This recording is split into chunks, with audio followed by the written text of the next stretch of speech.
இன்னைக்கு நாம பார்க்க போறது ஸ்ரீ நடன கோபால நாயகி சுவாமிகளை பற்றி தாங்க. இந்த மகான் 1843ஆம் ஆண்டுல மதுரையில மகாராஷ்டிரா தம்பதியருக்கு மார்கழி மாதம் மிருகசிரிஷம் நட்சத்திரத்துல அருமையாக அவதரித்தாருங்க. ராமபத்திரன் அப்படின்னு இவருக்கு பெயர் சூட்டினாங்க. 5 வயசுலேயே எதுலேயுமே நாட்டம் இல்லாம உட்கார்ந்துருந்தாங்க. அவங்களுடைய அப்பா அம்மாவோட குலத்தொழில் தறி நெய்யக்கூடிய நெசவு தொழிலாகும். 10 வயசுல நெசவு தொழிலில் ஈடுபடுத்தினாங்க. ஆனால் உட்கார்ந்துக்கிட்டு எப்போ பார்த்தாலும் கண்ணை மூடி தியானம் செய்து கொண்டே இருந்தாருங்க.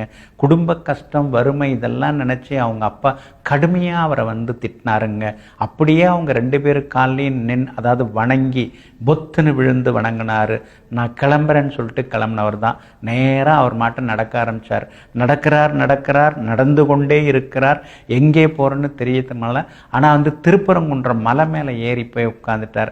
அந்த மலையிலேயே கடுமையாக தவம் செய்தார். 9 ஆண்டு மலையை விட்டு கீழே இறங்கவே இல்லை.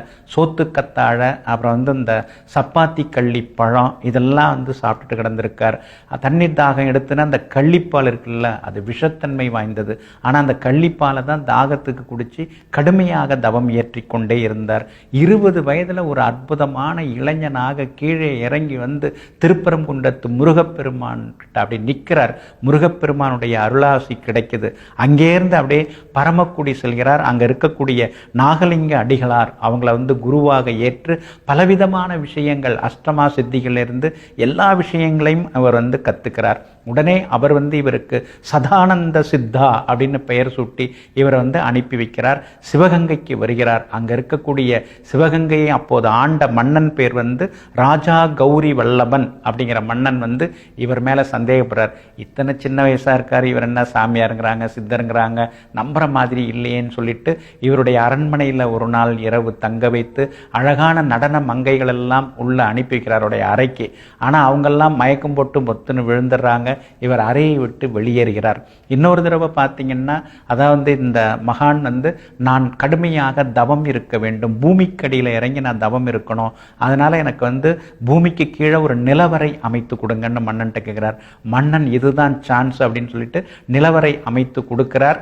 ஆனா அதுக்கு மேல அப்படியே மூடிடுறாங்க. மூடி அதுல பெரிய கட்டடமும் கட்டிடுறார். ஆனா இவர் கடுமையாக தவம் இருந்து கொண்டே இருக்கிறார். திடீர்னு அப்படி வெளியில வரார். அப்படியே டமால் அந்த பெரிய உறுதி வாய்ந்த கட்டிடம் தூள் தூளாக போகிறது. அதாவது அந்த நாட்டு மக்களுக்கெல்லாம் அந்த பெரிய சத்தம் கேட்டு மக்களெல்லாம் ஒன்றாக திரண்டு பார்க்குறாங்க.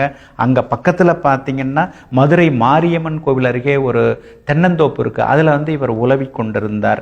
இதையெல்லாம் பார்த்த அந்த மன்னன் ராஜா கௌரி வல்லபன் சாஷ்டாங்கமா பொத்துன்னு இவர் காலில் விழுந்து என்னை மன்னிச்சிருங்க குருவே அப்படின்னு சொல்லி பலவிதமாக அவருக்கு சேவை செய்ய ஆரம்பிச்சிட்டார்.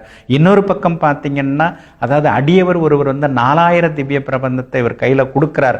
வடபத்திர அரையர் அப்படிங்கிறவர்களுடைய பெரிய மகானுடைய காலில் விழுந்து பெருமாளை பற்றியும் விசிஷ்டாத்வைதத்துடைய தத்துவங்களையும் இவர் புரிஞ்சிக்க ஆரம்பித்தார். உடனே ஆண்டாள் நாச்சியாரை போல இவரும் நடனம் ஆடத் தொடங்கினார். கொஞ்சம் கொஞ்சமாக நடனம் ஆடி இறைவனுடைய பாதத்தை தேடிக்கொண்டிருந்தார். அப்பொழுது ஸ்ரீரங்கத்தில் இருக்கக்கூடிய பெரிய ஜீயர் சுவாமிகள் இவருக்கு நடன கோபால நாயகி அப்படிங்கிற பெயரை சூட்டுகிறார். 1914ஆம் ஆண்டுல மார்கழி மாதம் ஏகாதசி திதியில கார்த்திகை நட்சத்திரத்துல பகல் 12 மணிக்கு இந்த மகான் பரிபூரணம் அடைஞ்சாருங்க.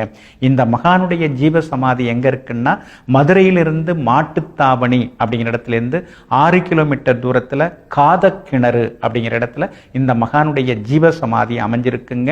அந்த காதக்கிணறுங்கிற இடத்துல பேருந்து நிறுத்தத்துக்கு அருகில ஸ்ரீமன் நடன கோபால நாயகிங்கிற இந்த மகானுடைய ஜீவ சமாதி அமைஞ்சிருக்குது. அதாவது பிருந்தாவனம் அமைஞ்சிருக்குங்க. அதன் மேல சுவாமியுடைய திருவுருவச் சிலை அமைஞ்சிருக்குங்க. இந்த மகானுடைய ஜீவ சமாதி சென்று நாம் எதை நினைத்து வணங்கினாலும் அது நிறைவேறும். அகங்காரம், ஆணவம், பாவங்கள், தோஷங்கள், முன்பின் செய்த சில கர்ம வினைகள் அதெல்லாமே விலக ஆரம்பிக்குங்க.